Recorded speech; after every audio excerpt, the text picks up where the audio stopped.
Hello, and welcome to Reclaim Democracy, Stories from the Oslo Freedom Forum. This is a special 4-part series from the Human Rights Foundation.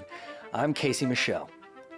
Each year, the Human Rights Foundation brings together activists and dissidents at the Oslo Freedom Forum to call out injustice and expose threats to liberal democracy. And this series highlights some of the most compelling voices from this year's conference. Today, part 4 of our series, Art as Protest.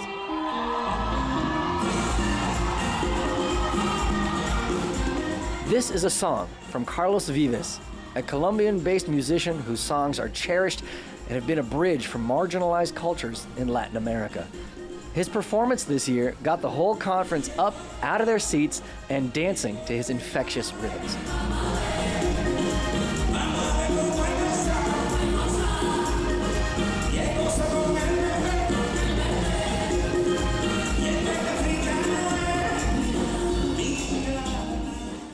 Later, after his performance, Carlos shared how he's glad that his music is a source of connection for so many.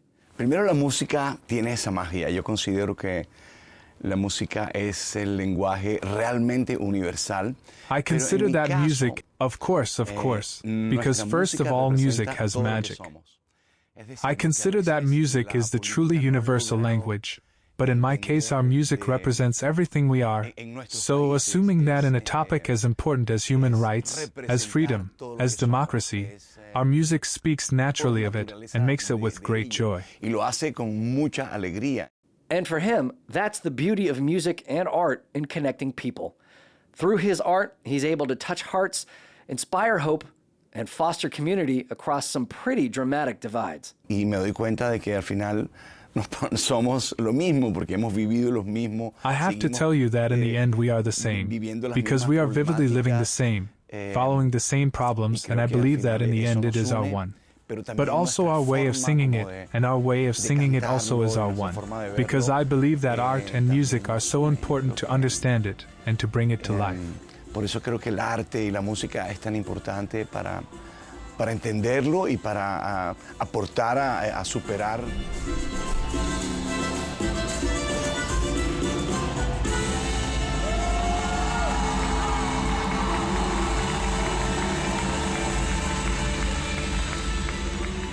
In addition to Carlos Vives, this year's Freedom Forum included an array of other musicians and visual artists, including today's featured guest, Nadia Hernández. Nadia is from Venezuela, but has lived in Australia for most of her life.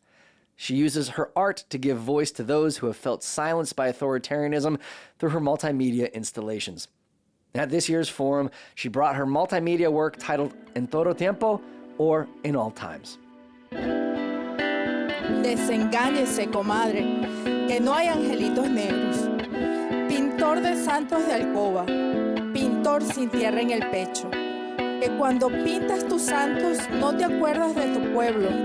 Que cuando pintas tus vírgenes, pintas angelitos bellos. Pero nunca te acordaste de pintar un ángel negro. Nadia spoke with Rob Sachs of FP Studios about how she uses her art as a means to connect with Venezuelans of the past, present, and future. I think for me, art and culture are such powerful ways to sublimate pain, and that is like the role of the artist, is to sublimate these occurrences that are taking place, and to also invite a community of people to gather together and to share a moment in time, an intimate moment that is also in a way cathartic for each individual, because we all have different backgrounds and we all have different experiences and are living under different situations. And so to be able to come together and express and share through art our different experiences can also be quite powerful. So I think that was also a really beautiful part of this project for me, because I'd never been to Miami before. I didn't know if people were going to want to participate in this project, and everybody showed up with so much generosity that was uplifting for me as an artist as well, to continue to make work like this. Can you tell us about how you developed your art and how you came to express yourself in so many different mediums? In the beginning, When I started making my work, I was really looking to connect with my family who are still in Venezuela. And I wanted to make work as a way to express solidarity to what they were experiencing with the authoritarian regime currently in power. And I really started just making paper posters in 3 colors. They were cutouts. And they had really simple messages like, don't have fear, go out and vote. And that was really the beginning of my practice. And now I'm working across large-scale installations, utilizing sound and inviting other people to participate as a means to continue to try and find a language to describe the devastation that my country is experiencing. You talk about something that sounds relatively simple when you started off, but has pretty severe consequences when you're talking about doing things that could be seen as antagonizing the government in Venezuela. When you started doing this, did you know that you were taking a risk of backlash, of people saying, what are you doing? And there could be possible repercussion for making this art? Yeah, it's interesting because being geographically so removed from my home country, being in Australia, which feels and is very far, I think in a way also when I started making work, it was probably in 2010. So I was a lot younger. And I think that in terms of my ideals and what I wanted to promote, I saw it as the kind of only way to make a difference and to continue to fight and hopefully see a change in the future. And what was some of the early reactions to your art as you started to put it out there? Was it mostly you were doing it kind of street art type thing where you're putting your posters out there in the public? The works that I was making, I was sending them directly to family members. It was really to make them find joy in whatever it is that they were experiencing. It's really interesting because my work has been very well received in Australia, and I'm often using text and language in my practice. And it's in Spanish, so I think people are really drawn to my use of color, to these bold works. But when they start to really engage with the work, which takes some time as it's in a different language, they start to discover all the underlying layers and the complexities of the politics behind it. And I think that's maybe that is the power in the practice, to invite people through bright, bold colors and then start to unleash and unravel the more political components. How has the more recent events of Venezuela and what's happening there and the urgency of the crisis, how has that impacted your work as an artist?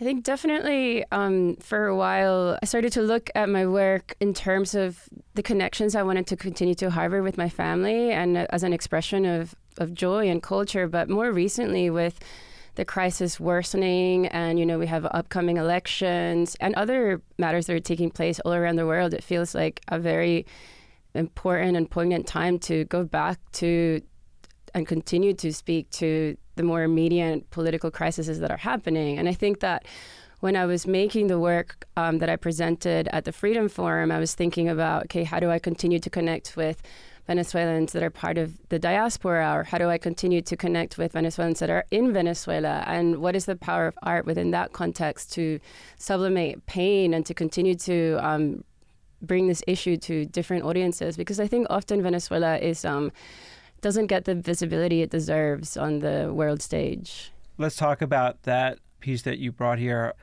En Todo Tiempo, which means at all times, which has this audio component, but then a very strong visual component. Obviously, we're speaking on a podcast here, but can you describe it and describe how you were able to collect all the elements and put them together? Yeah, of course. This is a work that I was very excited to make, and it's been an incredible process to create. And also it's a work that I see as continuing to evolve. I didn't want to make a piece of work that was going to end at the Freedom Forum. I wanted to make a work that was going to continue to have a life afterwards. And so it does have several components. The first component is a research component. I've been collaborating with a friend of mine in Caracas named Abraham Araujo, and he's been researching the past 9 decades of Venezuelan protest music. Music is the source that I go to when I need inspiration and when I need to retain hope. And so I'm always trying to pay homage to different musicians and different genres, Venezuelan musical genres. En todo tiempo, which translates to at all times, is the first three words of a very famous Venezuelan song called La Grey Zuliana. Literally every Venezuelan person will know this gaita. Gaitas come from Zulia. Zulia is our oil-producing state. And even though this song was written in 1968, it continues to have more relevance now. I wanted to look at a history of our country where at different moments in time, people had raised their voice with a focus on the present moment to say, you know, there is always a reason to express and raise your voice against corruption or against injustice. But it's important to understand our history to also galvanize the present moment. So as part of the project, I made 6 textile panels in Miami, and each panel corresponded to a lyrical phrase from a protest song that I reconfigured into a poem. And then I invited Venezuelans in Miami to contribute their voice to the project. So the sound piece that sits in the center has invited Venezuelans to express lyrical phrases from different protest songs. But some people wanted to make their own poem, and some people brought their own their own phrases or expressions or cultural expressions. And I thought that was really, really incredible. And we really had a great and beautiful moment of communion where people expressed these lyrical phrases that then became the essence of this piece. I see people flying, swimming, dying, walking through jungles, deserts, and mountains, fighting to make it to my home, a home that has changed, a home that has evolved, a home molded to my new neighbors. I see their love and their hope. It's also, I think, you're lending another voice to the overall conversation and perception of Venezuelans and Venezuelans living in the diaspora. You hear so much negativity, but to be celebrating so many different kinds of voices is part of your motivation to say, hey, we can express ourselves in different ways, and we're not just this one thing that you see on the news. Exactly. I think for me, art and culture are such powerful ways to sublimate pain, and that is like the role of the artist, is to sublimate these occurrences that are taking place and to also invite a community of people to gather together and to share a moment in time, an intimate moment that is also in a way cathartic for each individual, because we all have different backgrounds and we're all have different experiences and are living under different situations. And so to be able to come together and express and share through art our different experiences can also be quite powerful. More from Nadia Hernández after the break.